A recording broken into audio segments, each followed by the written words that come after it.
Awesome. Thank you so much. Thank you. Okay.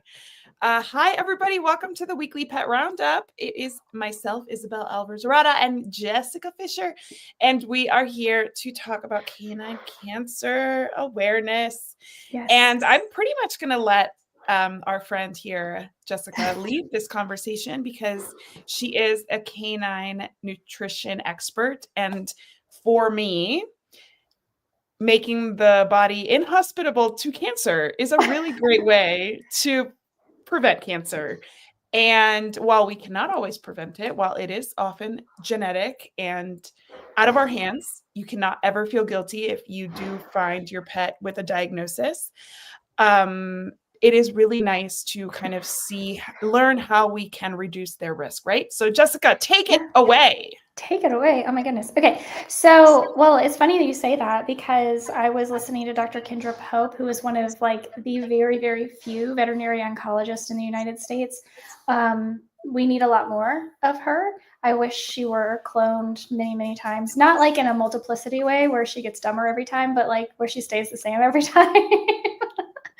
I love that movie when I like Michael Keaton. So anyway, she was saying that I wrote down a quote. She said, "Every day is an opportunity to kill cancer, and we already have the cure for cancer, which is to not let it proliferate in our bodies to begin with."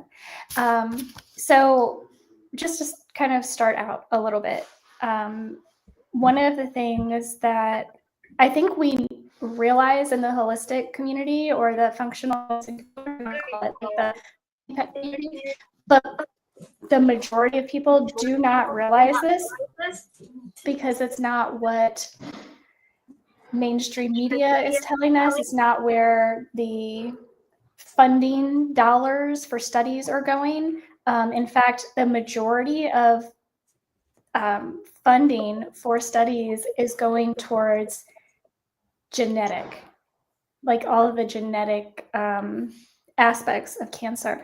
But what we actually know, and what I think we do really well in like the healthy pet space, is that we understand that somewhere between 90 and 95%, this came from Dr. Kendra Pope, somewhere between 90 and 95% of cancers are actually lifestyle related, not genetic. So that's a big thing to unpack, right? Like it's a big thing to unpack. That's way higher than I thought, for real, for sure. And that's for animals, humans. I think we can, when we really look at it, well, we have thought for a very long time that what happens to our dogs specifically mirrors what's happening to humans as far as like medicine is concerned. And one of the things that Dr. Kendra Pope, says is that so there was a very, very wealthy lady whose dog had cancer, and she was trying to figure out what happened. And because she was so wealthy, she started doing all the research as to like, okay, what do we know about cancer? What are all the studies telling us? And she ended up funding her own research, which obviously the medical community doesn't acknowledge because she's just a person. But what she found was that because in veterinary medicine, cancer is not a reportable condition. So like with humans, because of our healthcare system, or our sick care system, as I prefer to call it, there's a lot of reporting going on, right? When you're seeing your doctor, when you go into a hospital, whatever, it's being reported, whether that is through, NIH, CDC, just the data that insurance companies have, because literally like they hand you an aspirin and it's coded, right? Yeah. So everything is reportable in human medicine, not so much in veterinary medicine. So what she found, what this very, very wealthy lady found in her study, is that the instance of cancer in dogs is up to 5 times higher than what we see in human trends. So, but it's not reported. It's not reportable. So there is no system for tracking it. We've just always gone with it tracks. What's going on with humans is tracking with dogs. And I would venture to say that cats are not too far behind that, especially today's indoor domestic cat, right? But sadly, most of the research is in the genetic function of cancer. And I think part of that is because, well, I love conspiracy. I love me She some does. She does. conspiracy. She does. The way I see it, and we can talk about humans, we can talk about pets. I think the veterinary sick care system very much has almost completely caught up with the human sick care system, where everything is checkbox medicine. Everything is take a pill, this crappy food that I'm handing you that, they can't even explain what in that food is for that condition, all the things. Like it's bad. And the reality is, and I think there's a larger number of humans waking up to the fact that our food system and our pharmaceutical system,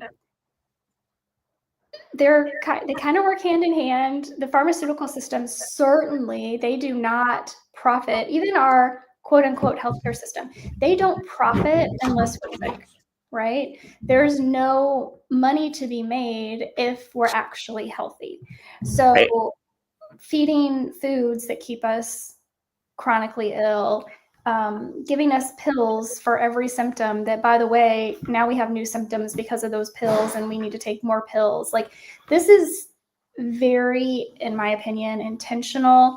I don't think it ever started out as like, we want our population to be sick. I don't think that's the goal. I don't think that's like how people rationalize it, as like, we don't want people to be healthy. But I think they rationalize it as, we got to make more money quarter after quarter. Our profits have to increase quarter over quarter. And this is how we get there. And so when we look at and say that genetics are what fuels obesity, genetics are what fuels cancer, genetics are what fuels whatever it is you're talking about, you take the blame and the responsibility off of the individual. And so you just throw up your hands, right? It's all genetic. There's nothing I can do about it. So we throw money at studying the genetics of it, when that's such a small percentage, 5 to 10%, according to Dr. Kendra Pope. And it's such a small percentage, but that's where we're throwing all of our money, because that's where we want people to pay attention to, because then they just throw up their hands and they accept what's going on. At least that's Yeah. what I Well, I mean, there's no money in letting your grass grow all the weeds it wants, right? Right. There's no money in like just putting Well, like what is a weed, right? What is a exactly. weed? Like, you've got a field of dandelions and a rose is growing, that's a weed. There's Right? no Like, money in us living like wild lives, right? Like that's why we're all so domesticated. Not just our pets, but us. If dogs lived like natural, they would, they would come into other issues, right? They would die of other things. They would die of injuries and illnesses that, are not possible to, not treated when you're in the wild, right? Like that's what would happen to us. I know that in Ecuador there are many tribes, that they have like 20 children, and like not all of them survive the wilderness, right? Unfortunately. So that's the alternative. But like we have gotten so far away from nature and so far away from like a healthy, balanced lifestyle that we ourselves and our pets were putting convenience and aesthetics over health every single day. Every single day. Like we bring in those new couches because we hate the old couch. And like, what is it doing? It's just off gassing for months, if not years. we get new flooring because we think the carpeting is terrible, which it is. But then we come in to all the VOCs that come from that flooring where we were trying to avoid the molds and the mildews in the carpeting. So it's like just the way we live is so almost conducive to environmental risks, right? Just Yeah. because like we can't paint a wall without some exposure. Even if you pay for the extra good paint, you're still being exposed to who knows what, right? Can I go down a rabbit hole real quick? Just like Oh a my God, please. tangent. I love it. Okay. Yes. You said paint a wall. And I saw something the other day and I was like, holy moly. I didn't say moly. Um, and this is just a theory, but oh my gosh, it makes so much sense. So in the 70s, I believe it was the 70s, they outlawed lead in our paint, Mhm. right? Mhm. Based on what? Apparently, children are chipping paint. They're just actively over there chipping paint off of the wall or windowsills or whatever and eating it. Like this is happening a lot, apparently. I don't believe that, but okay. And it's obviously that's a heavy metal. We don't want it in our systems. But this is when we started.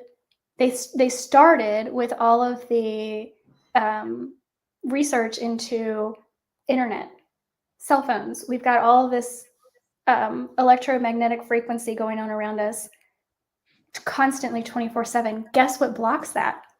Lead. So now we don't have anything in our homes to protect us from what's going on around us. Well, actually, EMFs are a very big, serious concern for me because Yeah. we have a very smart house, right? Like we have all Yeah. sorts of smart things in our house. I mean, it's not like a fancy smart house. Like I wish I could just like say, please open the blinds and the blinds would go up. It's not that smart. But Yeah. we have like the Google Homes and the Alexas and the um Nest thermostats and all that stuff, Yeah. right? We have Yeah. if you can automate it, we've done that. If we can add an app to any kind of household thing, we've done it, except for like an Alexa like fridge, which would be awesome, but I don't have.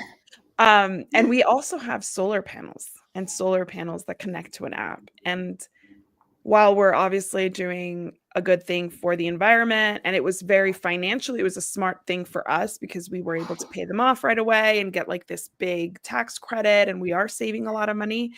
I'm like, I have added so many EMFs 24/7 to this home. And sometimes I wonder if even if I lived like the perfect lifestyle, even if I ate perfectly, slept my exact number of hours, used my sleep thing to like not mouth breathe, exercise the exact amount of time that I need to exercise, perfectly, managed my cleaning processes and everything. Even if I did it all right, all these EMFs are so bad for us. And sure, I have like black tourmaline all over the house. I can show you what it looks like. I have one somewhere around here. Well, sorry guys. I have these little chunks of rock. I have really big ones. Oh, here's one. So I have this. So Yeah. I have pretty big chunks. I mean, this is expensive. It's not cheap to buy. Yeah. No, it's not. But like, how much is this really doing? And like, how, if we're sensitive, can you imagine our pets? Like, EMFs have been shown to disrupt sleep patterns, which obviously, if you're not sleeping, you're not healing. Mm-hmm. We're talking about the paint on the walls. We're talking about the EMFs. We're talking about the new sofa, or even new, like 10 years old, is still off gassing every time you Yeah. sit down on it.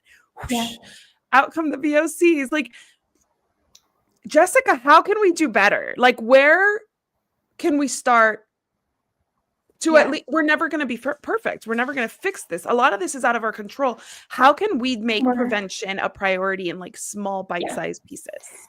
We're never going to be perfect. You're so right about that. Because like I have so many of those same things going on, and I would love to be able to just turn my Wi-Fi off when I'm not using it, but I'm literally using it 24 hours a day because even when I'm sleeping, that's what my alarm system is connected to, right? So I can't, I get it. Like there are Ding, so ding, many things. ding. We used to disconnect it. Mm-hmm. But when everything turned into a Wi-Fi situation, Yeah. There's no more disconnecting it because now No, our there security isn't. cameras aren't And recording. even if I wasn't so concerned with, and I probably don't have that much to be concerned with as far as like my security system where I live. That's just me being kind of the paranoid person that I Correct. am. Same. But we happen to live in an area where our cell phone service is legit. We can't use our phones unless it's connected to Wi-Fi. So even if I had an Same. emergency, my phone has to be connected to Wi-Fi or I can't use it if I'm Correct. in my home. So I get that. And I think it can, when we look at it that way, when we look at it as there are so many things, I could never be perfect, then that gets so overwhelming that we don't do anything. And so I think the first step is to do whatever works best for you to reduce the overwhelm, and understanding that making one small change at a time is very beneficial. And if I can start with anything at all, the number one thing I want to start with is food, because that's literally what builds our cells every single day. So we can set our bodies up to be able to handle and manage these things better if we are providing our bodies, our dogs' bodies, our cats' bodies with the appropriate foods. And we can be very intentional, not just, and I can sit here and say a species appropriate food. Yes, that's wonderful. But also being very intentional about seasonality of what we're feeding, being very intentional about, using herbs as part of our toppers so that our bodies can naturally detox better. And I say that not just for our pets, but like for me too, because I literally just got another message from Michelle Thomas yesterday, who's Magical Mets Michelle. And she's been connecting with my cats. And she's like, okay, your cats know that you have this block about these herbs that you need to be consuming. You need to be ingesting these herbs. What can we do to get these herbs in your body? So this is for me too, because the simplest things like a cilantro or a parsley can do wonders for your body in helping it detox. So yeah, I see somebody in the chat on YouTube is talking about cannabis and cannabinoids, and you're 100% correct. I think every mammal should be on a full spectrum hemp extract, but that's extra. That's added. Like, we got to get the food right first. We cannot expect any supplementation that we're taking to work to its fullest potential if we got a crappy diet that we're starting off with. So that is my number one thing. And if you pay attention to nothing else, get the food right. Well, 420 Growers says diet is huge along with treated city water. Tell me about your thoughts on that. City water. The water that we feed or that we offer our pets. Yeah, the water that is pumped into our homes, I don't care where you live. In my opinion, don't drink it. Yeah. I use it to shower. I use it to, I have a whole house filter, but it doesn't filter out all of the things that I wish it filtered out. I certainly will not drink it, and I will not give it to my pets if for no other reason than it has fluoride in it. Hopefully we will get that fixed come next year. But who knows how quickly any of this will be instituted. It is a neurotoxin. It can, it does go through, it can penetrate the blood-brain barrier. It calcifies the pineal gland. It is not good. In fact, they say that it's so good for your teeth, blah, blah, blah. The studies on that are pretty darn limited. So the benefit that it could have for your teeth, we have other things that are great for your teeth, and we don't need to use fluoride. And what's funny is I again, going back to Michelle, thinking about all of these things. What? Sorry, I think I interrupted that conversation. Sorry. My apologies. Oh, no, you're good. It's like she was telling me that in a past life I had a vaccine injury, and that's why I'm so adamant against vaccines. And I Who think knows? I know. And I Yeah. think I I love possibly, Michelle. I think she's fantastic. So, yeah, I I need think to go to I her.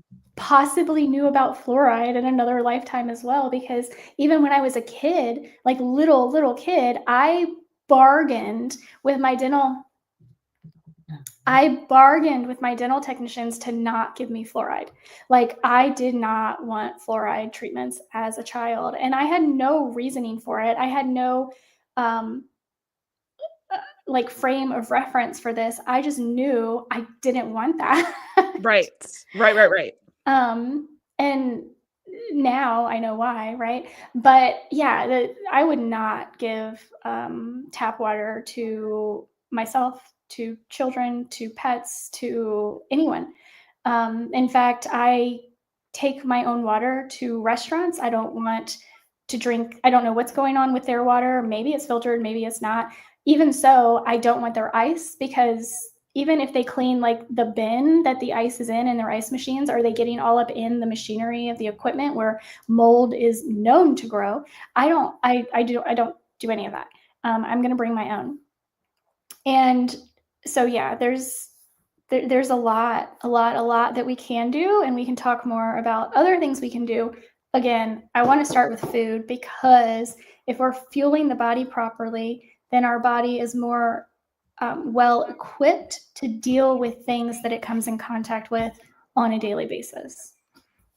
For those of us that have reverse osmosis water filters, better?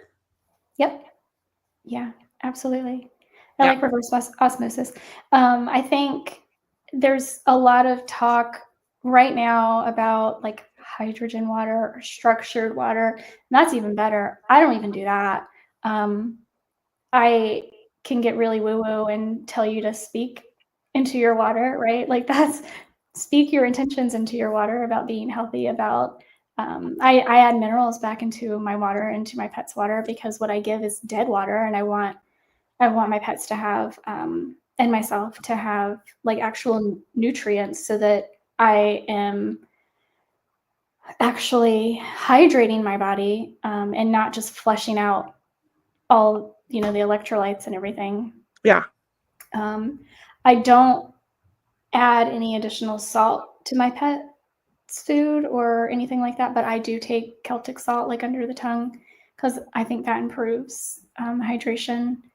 And yeah, there's so much. There's stress that we can talk about. There's a lot of toxins, which you've already brought up some of them.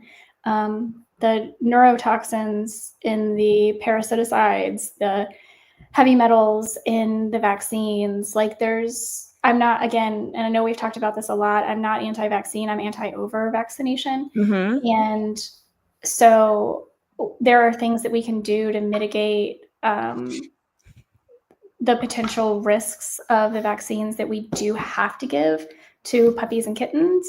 Yeah.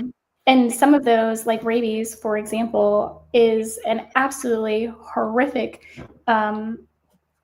thing for an animal to have to suffer with. So again, I'm not anti, I just don't want to overdo it, because once we get to the point of uh, memory cells and an immune response, we're not doing any good with continuing to vaccinate. We're only going to see the negative from it. Like, there isn't any more good we can do. The body is already responding and saying, I know how to kill this now. Like, we're not going to amp that up at all. We're just going to see the negative side effects from the heavy metals, or from any sort of vaccinosis from that.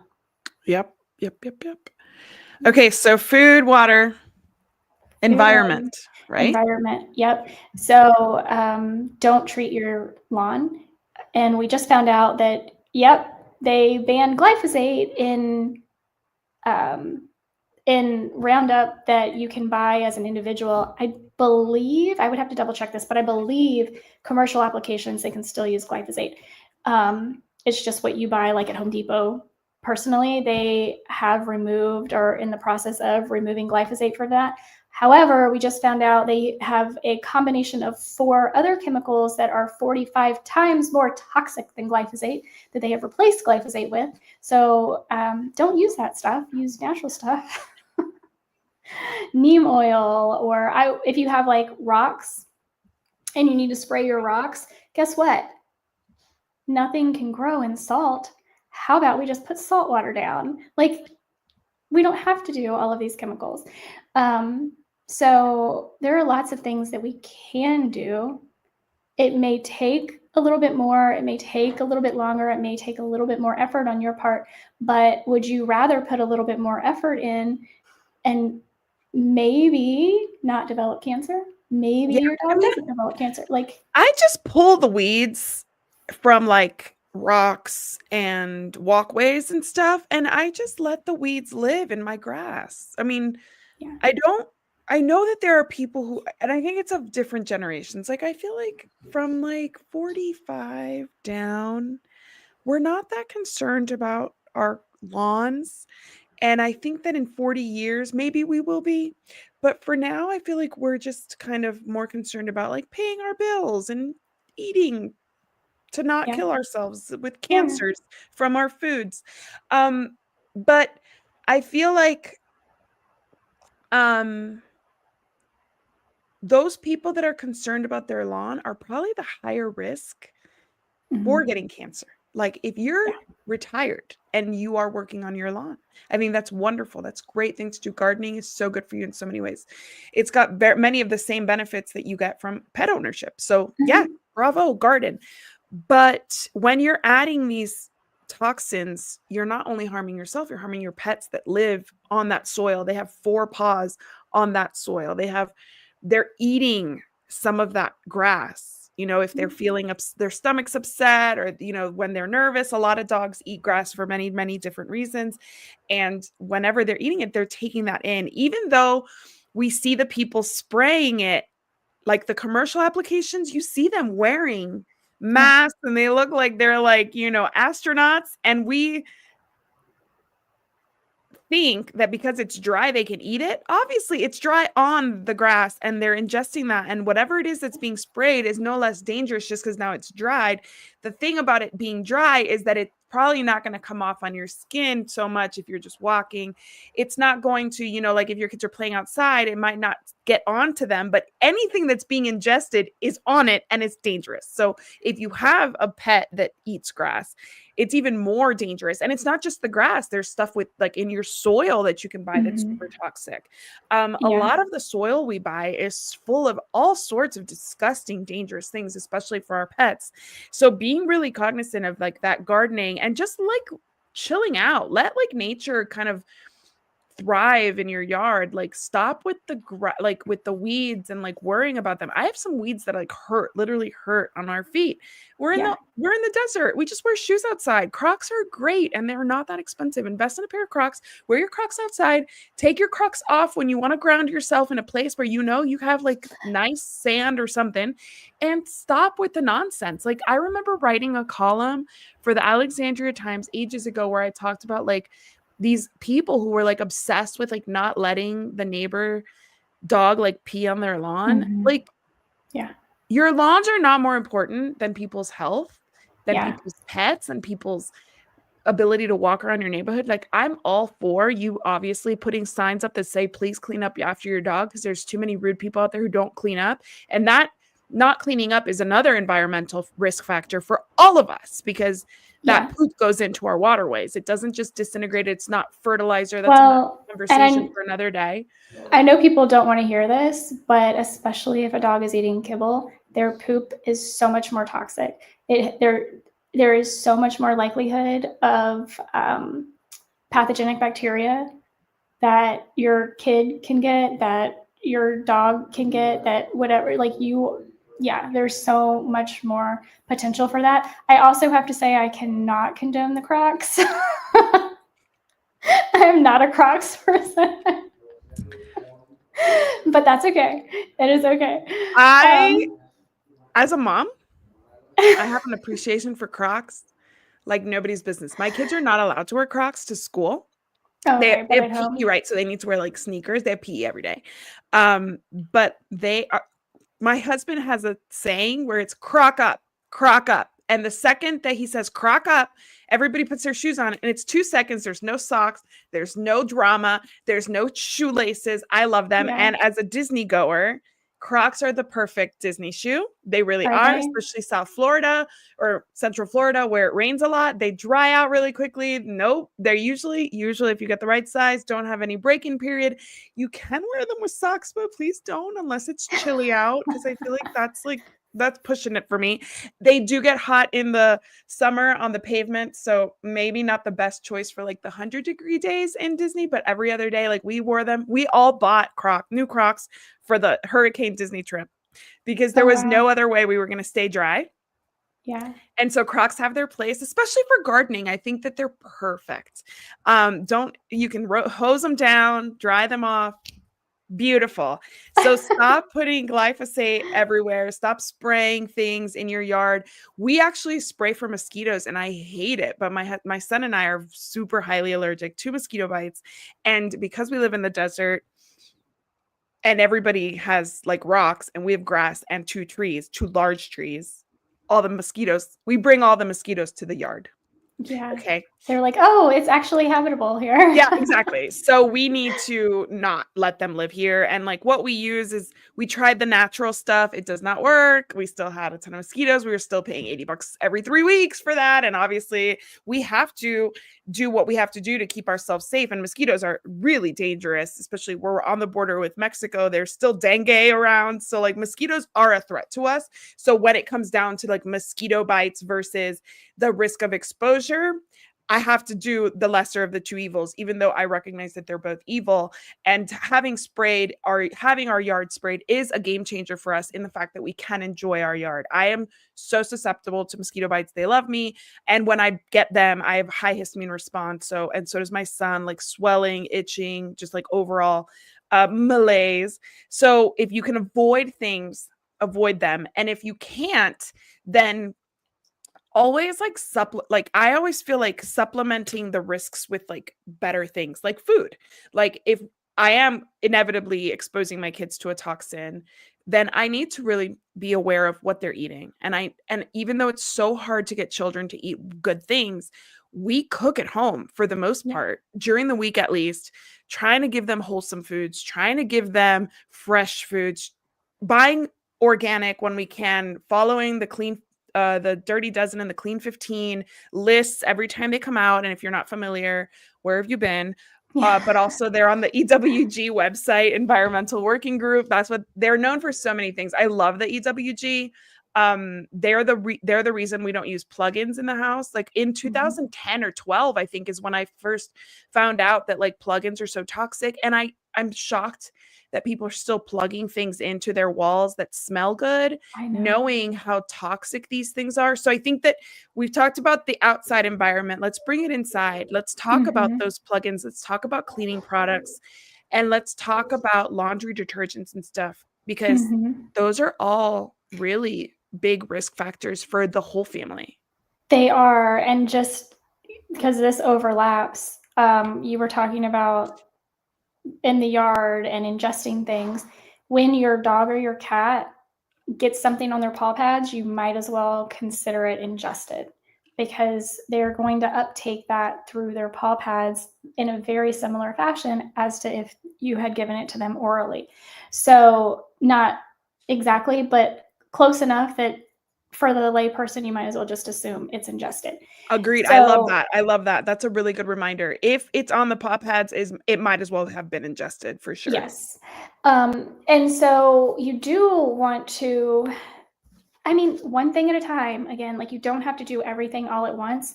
But yes, swap out your, I started with, because I used to use the dryer sheets. They're not only negatively affecting our health, but they're negatively affecting the environment. So I stopped using those. I use just white vinegar in both my wash cycle and my rinse cycle. And I use wool dryer balls in my dryer. So, and then moving ahead to laundry detergent, there are clean alternatives to laundry detergent. Depending on the load of clothes that I'm doing, oftentimes all I use is white vinegar. Um, if I need something more, then yes, there are like cleaner, toxin free brands out there. They cost a little bit more, but I also don't use them as often. So, like, it kind of works out. Um, Absolutely. Like, we need to, no plugins, be very, very careful with candles. I basically stopped candles years ago, and now I'm only bringing them back in with companies that I know and trust that they're not toxic. Kira literally looked back at me and went down the stairs because she knows I don't want her barking. I'm going to just close my door. You're good. You're good. So yeah, anything that is putting anything into the air, our air quality indoors is so much worse than our air quality outdoors. So open up your windows whenever you can. Obviously, you need to be aware of what's around you. Like, if you live right next to a golf course, that may not be the best thing. You may not actually want to live right next to a golf course, or you live right next to a farm that is like a working farm, yeah, like not a regenerative farm, but like an actual industrial. Yeah, industrial. That's the word I'm looking for. Like, then you need to be a little bit more aware of what's going on around you. But for most of us, opening up your windows is actually really, really beneficial. We're gonna even in Texas with all the what is it, refineries that we have here. I mean, if I live right next to one, I probably wouldn't live right next to one. But like where I live, I don't. If you can help it, yes. Yeah, I happen to live. I mean, I live in hill country, so we actually have like breezes pretty much every day, and yeah, it's fairly. I live on the west side of El Paso. El Paso, actually, you cannot tell by living here because it's always seems so nice, but we have pretty polluted air, and it's one of the reasons why I use air purifiers around my house, because on top of the off-gassing of I'll go back to the first things we said, like wool dryer balls. Yes. My husband insists on using dryer sheets. So he's found like the healthier ones on Grove, Collective, or like on Thrive Market, where like they do a better job of like vetting these things. I don't use them. We use unscented everything. So unscented dish soap, unscented laundry soap. We don't use anything with plastics. Like for our dishwasher, we use like the most natural option we can get. We get it from Grove Collective. We don't use the plastic dishwasher pods. Those leave microplastics everywhere. They're bad for the environment, for your family. We use everything unscented. We try to use the most gentle stuff. Even if I have to like pre-rinse a little more, the rinses from your dishwasher, super toxic as well. Like all those things are really toxic. So we try really hard to buy the right products. When we buy shampoos, conditioners, things like that, we look at the labels, make sure that they're the least, like they do what we need. Like for me, like my husband, I don't know, he loves his like manscaping stuff. Like he spends money on like his beard products and his bald head products and stuff. It's so funny, but I think he makes good choices because he buys like high quality stuff. But for my kids, for example, like that usually falls on me. So like toothpaste, shampoo, conditioner, things like that. I love California Baby. That's what I have always used for my lotions and stuff. And that's what I use for me, because I started using it for my kids and we kept it on auto ship, and that's all I use for my skin. California Baby is so like they make everything with like their own grown calendula. They're so good, high quality stuff. But then there are stuff that you can't control, right? Like when I buy a rug, I try to buy one that's high quality, doesn't have a ton of VOCs. Like there are things that you can find out there that are very safe, but they're also very expensive, right? Like Yep. once you start going to some away from like Wayfair, which is all made in China, total VOCs. Like I have a friend who like ordered a bed and like the room smelled forever. And the Yeah. problem with VOCs is you don't always smell them, but in this case, Yeah. it was off gassing the stuff you can't smell and whatever you could smell. Hmm. So when you stop buying stuff that's generally available to the general public and you start going down rabbit holes and being like, what rug can I buy?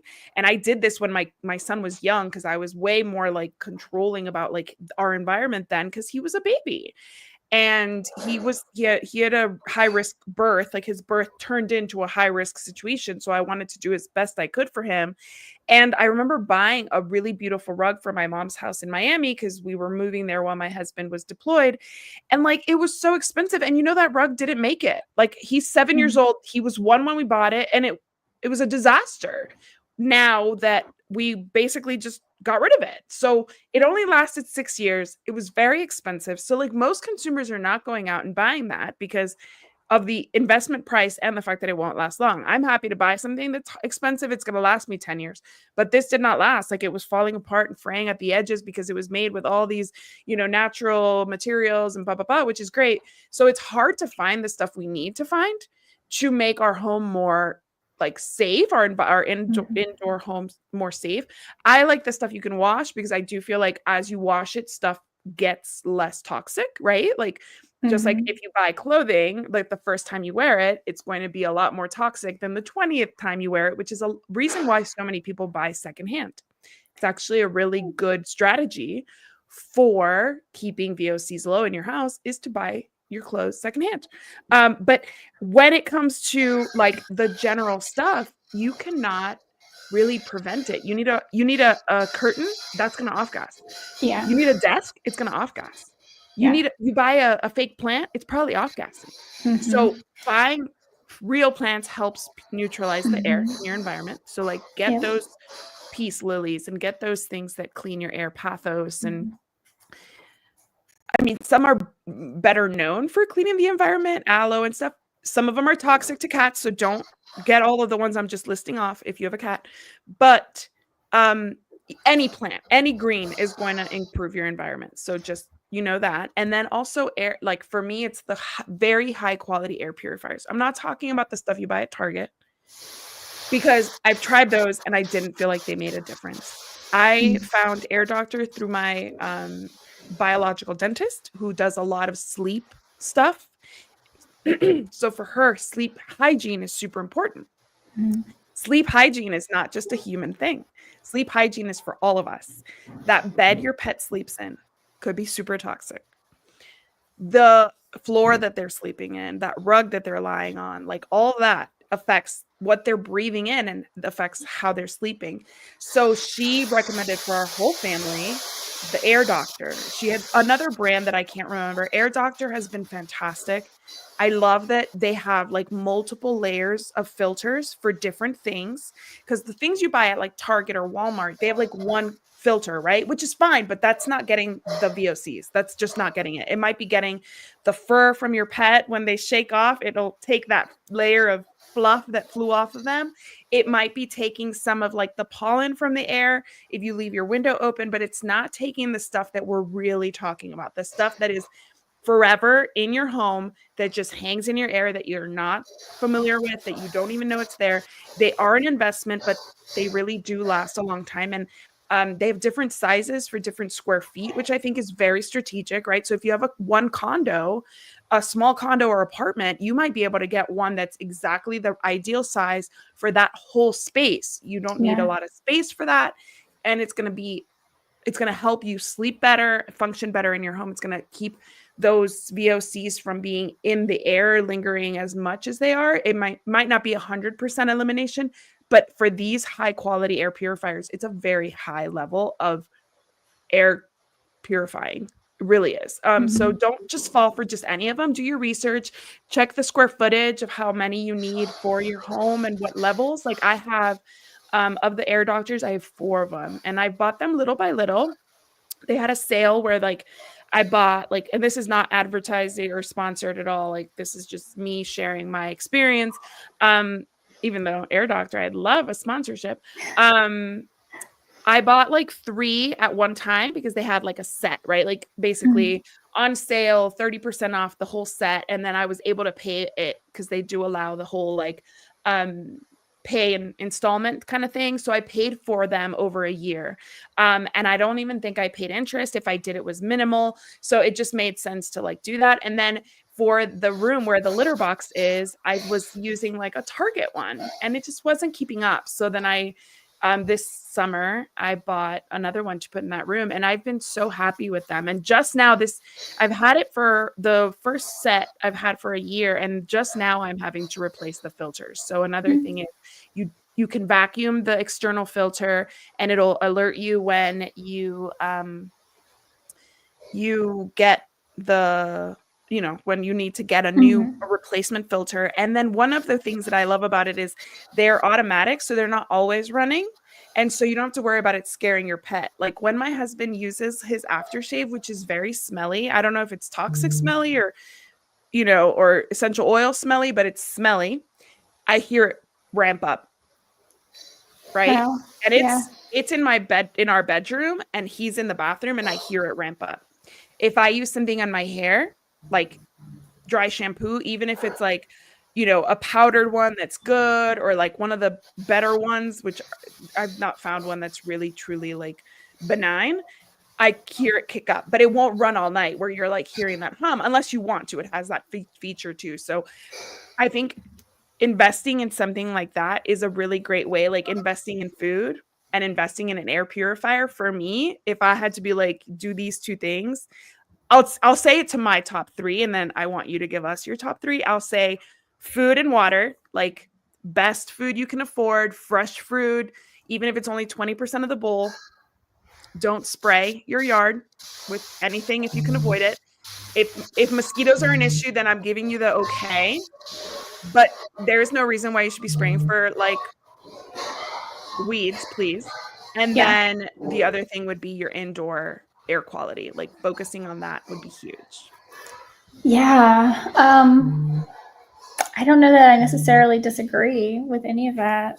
I mean, obviously, I have other things, but those are pretty big ones. And they're pretty easy I feel like they're pretty easy if you were to say, okay, like I'm in 2025, I'm going to do better just for the food.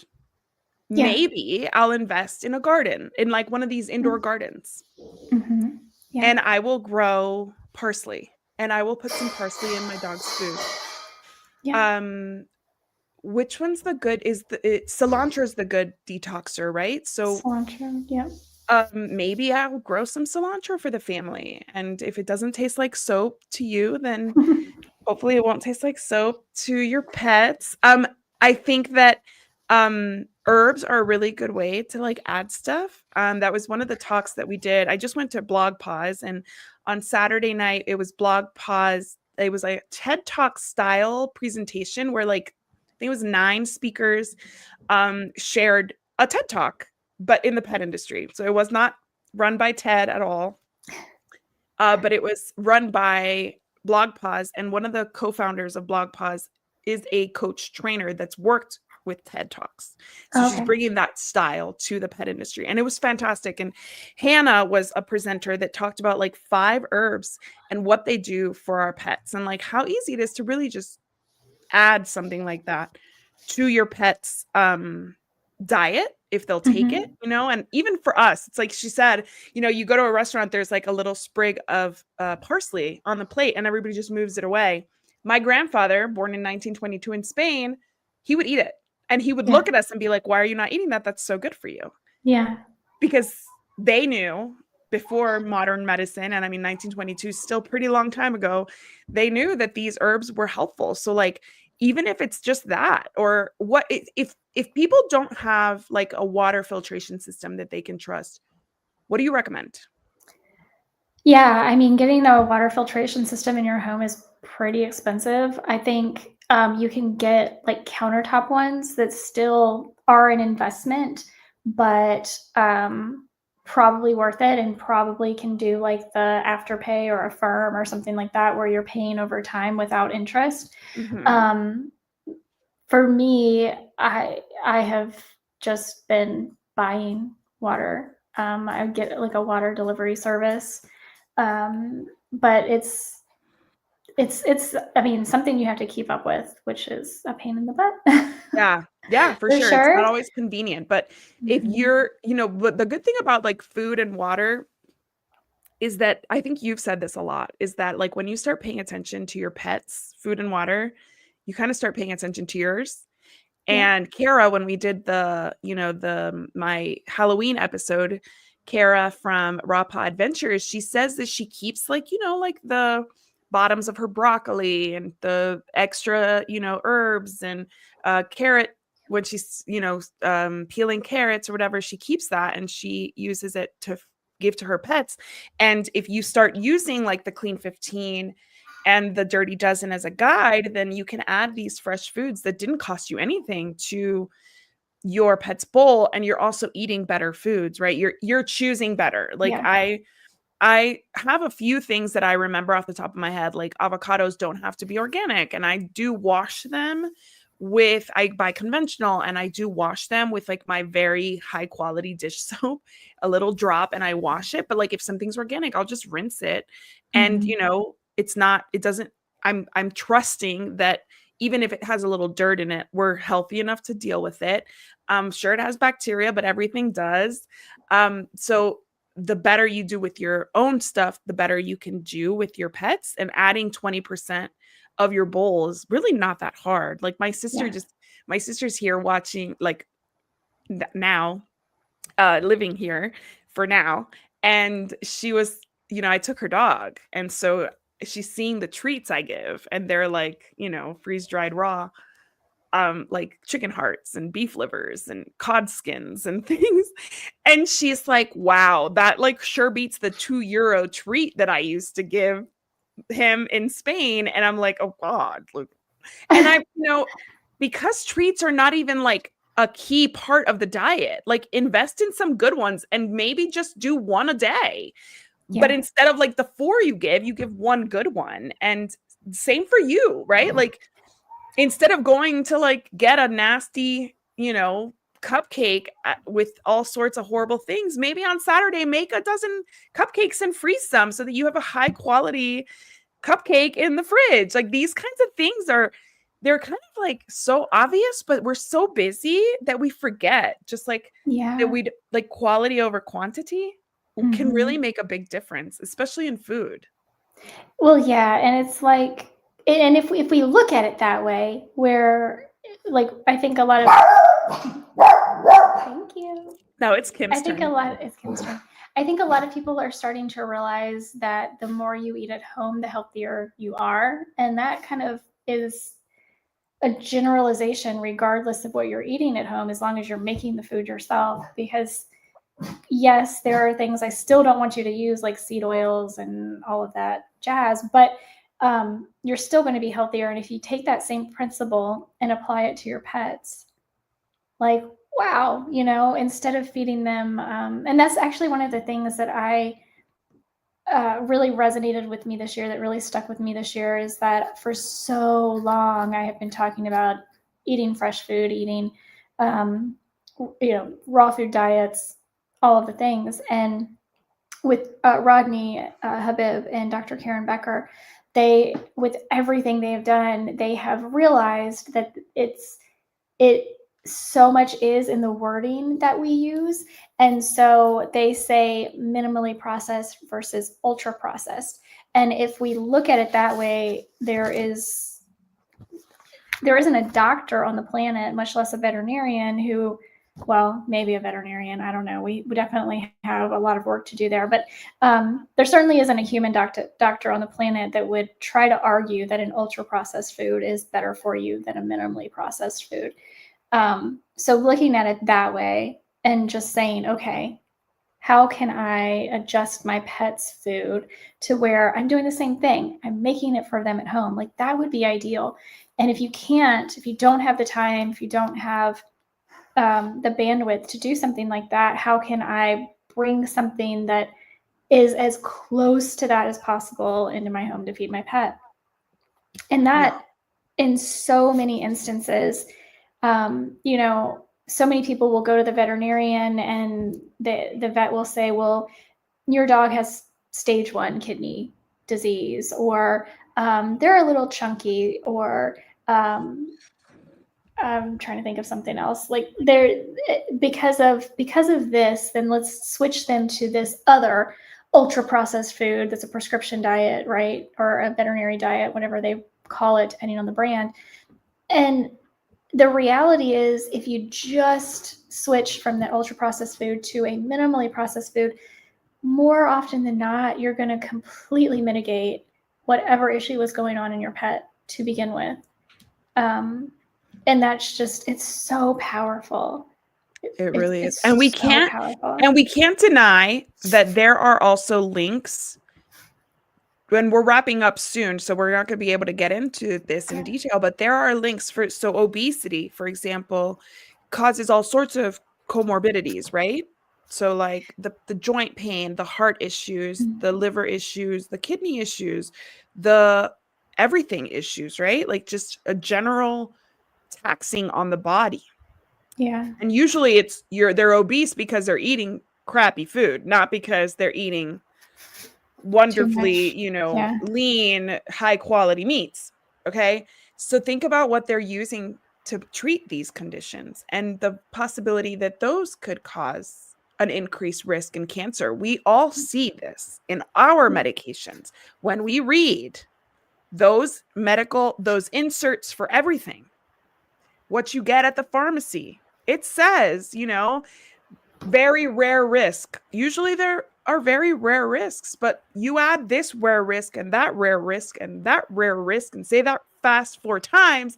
And now that rare risk is not as rare anymore because you're taxing the body on top of the already, taxed organs within the body. So by reducing the risk of obesity and reducing the need for these medications that inevitably may have a risk factor for cancer, we're preventing even further. So like, and that's for all of us, right? Like that's for all of us. It's one of the reasons why the Ozempics and Wegovy's are getting so popular. And it's not because people want to be skinny. It's because the risk of these medications is lower than all the 50 medications people are taking because they're obese, right? So like, it's really, when it comes down to it, it's like, we are medicating already super taxed bodies with different things for different organs instead of making sure that we're watching our weight,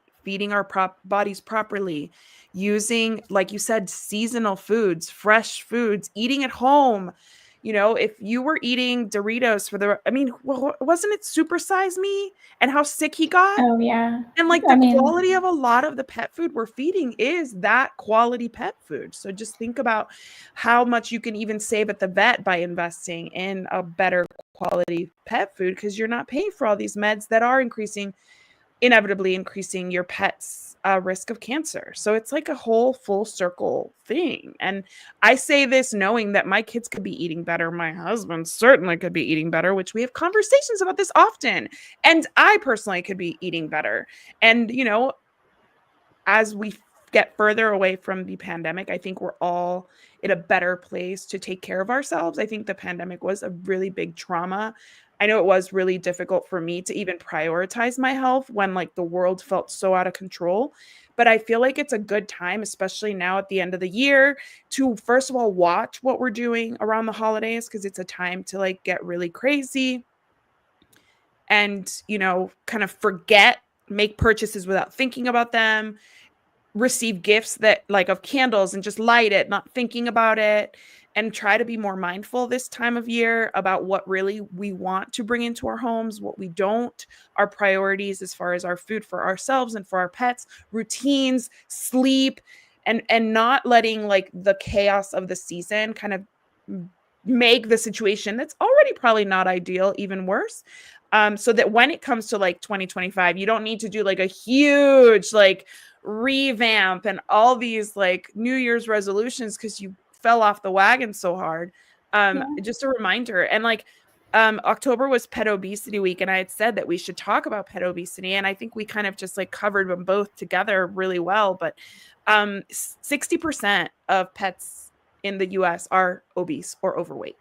That is the statistic. And the higher the weight, the higher the risk of cancer. So those two things cannot be denied. Yeah. Well, and I just, for us and for our pets, like if we really just shift the way we think about things, like a headache is not an Advil deficiency, obesity is not an Ozempic deficiency, cancer is not a chemotherapy deficiency. Like these are all lifestyle induced issues that our current sick care system throws medications at without addressing food and lifestyle. So if we really look at, okay, this is what is wrong, and instead of saying, what can I give, how about what needs to change? Like that is such a huge mindset shift that literally can completely change the trajectory of your life or your pet's life. Yeah, for sure. I went to an endocrinologist recently, and back to the Ozempic thing, she said that, the person's insurance wouldn't cover it because she wasn't obese enough. So the person went on a cruise and got obese enough. It was 10 pounds. No. It was 10 pounds. So she just needed to start at a certain level. And when you think about that, you think, oh my God, why would you do that to yourself, right? Why would you put yourself at greater risk of all these things? But we're doing that every day. Like, not to that extent, right? Like, we're not willingly putting on pounds, but with every choice we make, we are willingly putting on pounds, right? Like, with every candle we light, we are willingly taking a risk that is not necessary. Yeah. So when I heard that, I thought, okay, that's extreme, but it reminded me that that's a decision somebody made that's just as impactful as the decisions I make to cook a healthy meal for my children instead of telling my husband pass by McDonald's, right? Like that is an equally important decision, because every time you say, let's do fast food instead of cooking at home, we are doing the same thing that person did. We're choosing the less beneficial option, the riskier option, the less wholesome option. We're doing the same thing, not at that scale. So that helped me kind of reframe things like, this is, of course, not me gaining 10 pounds to get on a medication, but maybe it's me saying, instead of trying a medication, I'll try the lifestyle change first. And then if I do it to the best of my ability and I still can't get there, then I will take the medication. My husband, I don't like to talk about people's medical stuff, but like he was on statins at some point. And I'm like, did you try improving your diet? Right? Yeah. Like, it's so easy to forget that these medications have side effects. Like statins kill your kidneys. So which one's more important, your heart or your kidneys? Right? Like these are the choices we're really making. And this is not just for ourselves, but it's also for our pets. Like when I'm giving them, letting them eat that pizza off of the table because I didn't get there in time for my kids to like pick it up, that's the choice I'm making is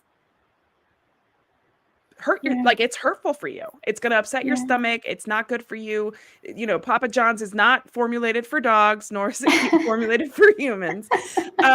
So like those little decisions we make every day really add up. So I'm not anti-medication at all when you need a medication. And there's people who are on, these, and I don't want to demonize Ozempic or anything like that, but like those people who absolutely need it, who have genetic, like who have issues with pancreas issues that really truly make it so that they don't produce enough, like, insulin resistance is, I think 80% of the population has insulin resistance at some level.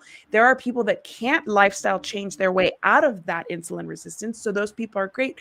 But one of the things that we can't continue to do is throw medication at something without remembering the risk factors associated with that, right? Like it's not one or the other, it's both. You get both. It is. And to that point, yes. So like you have a type 1 diabetic, they have to have insulin to survive.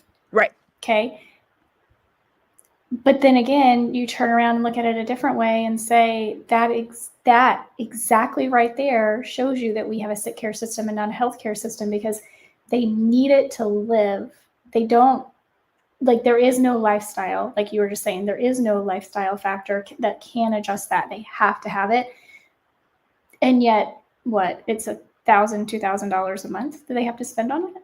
Like, that just shows you exactly where our sick care system, where the pharmaceutical companies actually care, because that GLP-1, whatever, Ozempic, Wegovy, whatever it is, yeah, it was introduced for a reason, and it has benefits. And I have certain doctors that I listen to that, like, if you microdose it, then it actually can be beneficial. However, also lifestyle factors, eating a lot of red meat, eating healthy, eating a lot of protein, you're going to get GLP-1s from eating that too. So like, they find that it does XYZ, so they're going to mass market it to all these people. I promise you that informed consent is not there. That informed consent letting you know that, by the way, when you're on this medication, you still need to be making these lifestyle changes. Oh, it forces you to. So yeah, people, like I have friends who are on it, and I have friends who are on it because they are obese, and obesity is an illness, right? Like it's not necessarily like as easy as just stop eating. I will never say that, and I will never shame anybody who struggles with their weight. And they are like really happy with the way they feel and how it supports their bodies, but they can't eat fatty foods anymore. They cannot drink alcohol anymore. Because it makes them so ill. So it is a medication that really is, and this is like completely off topic with pet cancer, but like it's a medication that forces you to change your lifestyle, whether you like it or not. The question comes of when you get off of it, what happens, right? And like that's obviously where we see if it was a band-aid or if it really did do what it promised to do. But when it comes to our pets, like I said, when I was talking to Kara on my Halloween episode, they're not making a peanut butter and bacon sandwich in the middle of the night. Like they don't have a way to get into the fridge. They shouldn't have a way to get into their kibble. They should not have like free range, raw meat outside there. You shouldn't be like letting them kill a rabbit or a chicken every day. So if they don't have the ability to make themselves those peanut butter and bacon sandwiches and you get to control it, and it's so easy to control, like compared to children where they go to school and they like have parties, and like I go to a birthday party and like they come home with like a blue mouth, and here I was trying to control like the artificial colors and flavors, and like impossible, right? Yeah. But with our pets, we have this blessing where for the most part, unless maybe you're like sharing custody of them or you travel a lot and you leave them, with a pet sitter, but even then with a pet sitter, if it's a professional pet sitter, they should be feeding what you provide, and they should be maintaining the same routines that you have at home. Obviously, if the pet sitter is the pet's grandma, that's a whole other conversation that, it is tough to like tell, loved ones to not give the pet a burger, a piece of their burger, French fries, when they're pet sitting them for you. But those are parts of, that's what you're supposed to be thinking about when you choose your pet sitter and when you choose who you leave them with, and making sure that you like control it, because it is controllable. Sometimes we can't control the time we get home and whether or not we're able to walk our pets every day, right? Like last night, even if I had wanted to walk a dog El Paso it was like a hurricane over here. So like I can't control that exercise that day, but I can control what they had for dinner, and I can control what we do the next day, and I can control what what quality of food I'm buying, and I Mhm. can maybe control how much I spend at the vet based on that food. So like thinking about it from the perspective that it is possible is really nice. Like it's a really nice thing because it when as a parent to humans, it's really, really discouraging when I see what they're eating at school and what they're eating at their friends' houses or at parties.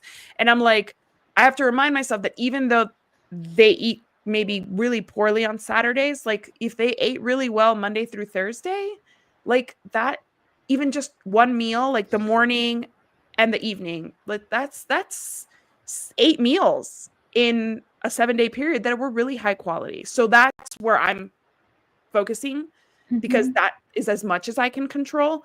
But again, with our pets, like we have the control. We have the control of the toxins we bring into our home, and we have the control of who we hire to spray our yards and what veterinarian we choose.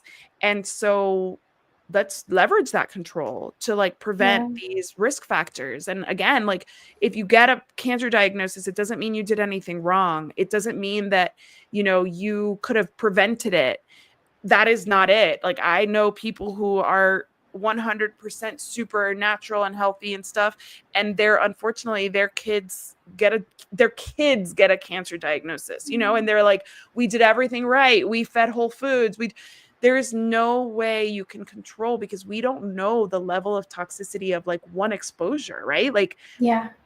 we have Yeah. no idea if that one time that like that child went to one place and something had just been treated with something is what set off this terrible, sequence of events. We have no Yeah. idea. We don't understand cancer enough or well enough yet. We don't understand the toxins well enough yet. So please don't ever feel guilty, but do make the efforts that you can. Commit today to doing one thing, whether it's improve their food or clean your air or call your spray, your condo or the management company and find out what they're spraying and like find out, how to support your pet. If you have no control over what they spray at your Mhm. apartment complex or your condo community, but find out, if your pet will eat cilantro to support them. I don't know, like do something that kind of is an actionable way of supporting your pet's body in a world that really is set up for illness. It is. And like that, I had so many notes here because like that kind of would have led me into autophagy and how we can support our bodies in that process and our dogs' bodies in that process. But we're already an hour and 17 minutes in. So Yeah, we are. But at least I feel like the most important thing I feel for pet parents is not always like the science of like autophagy, but like the things that they can do because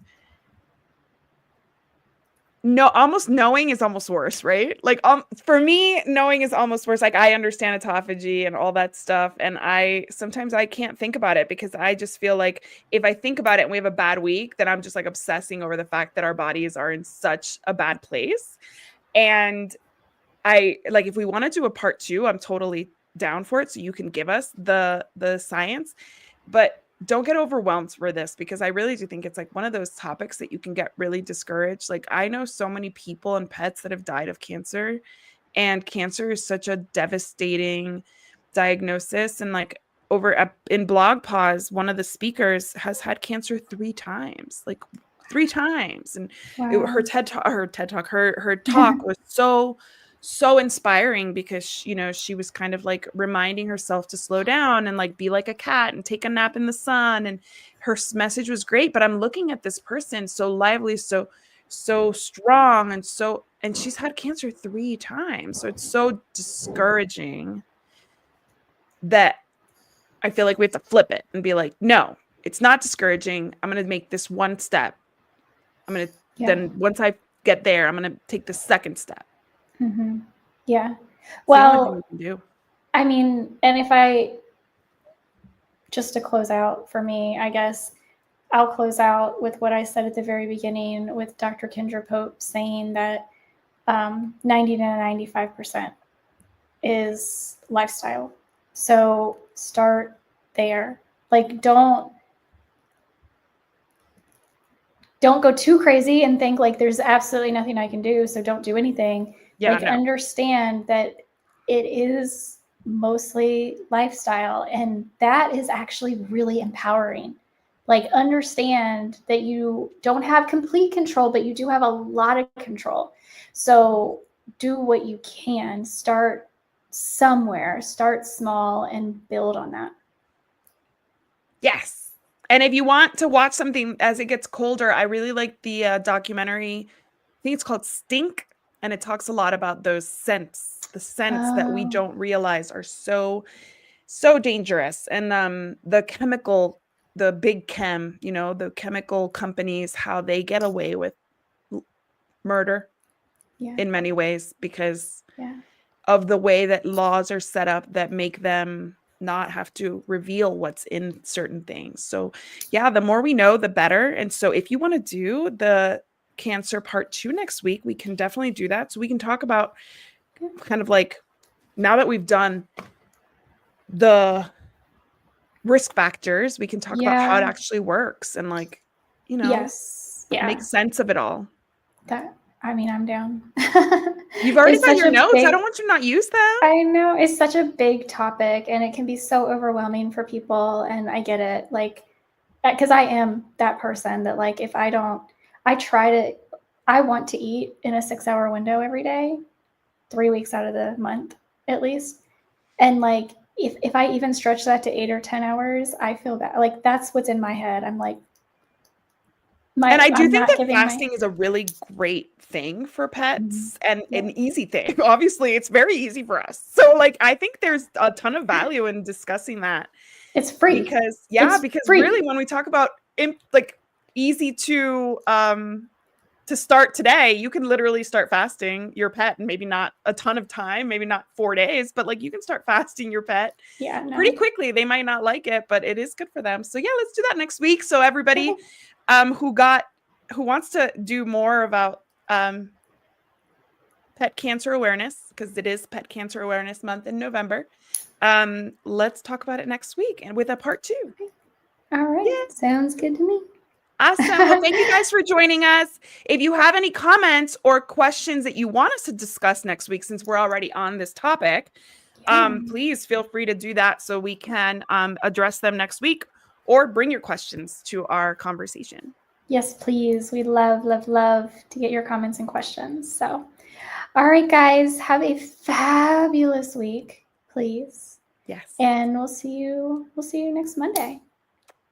Bye, everybody. Thank you. Bye.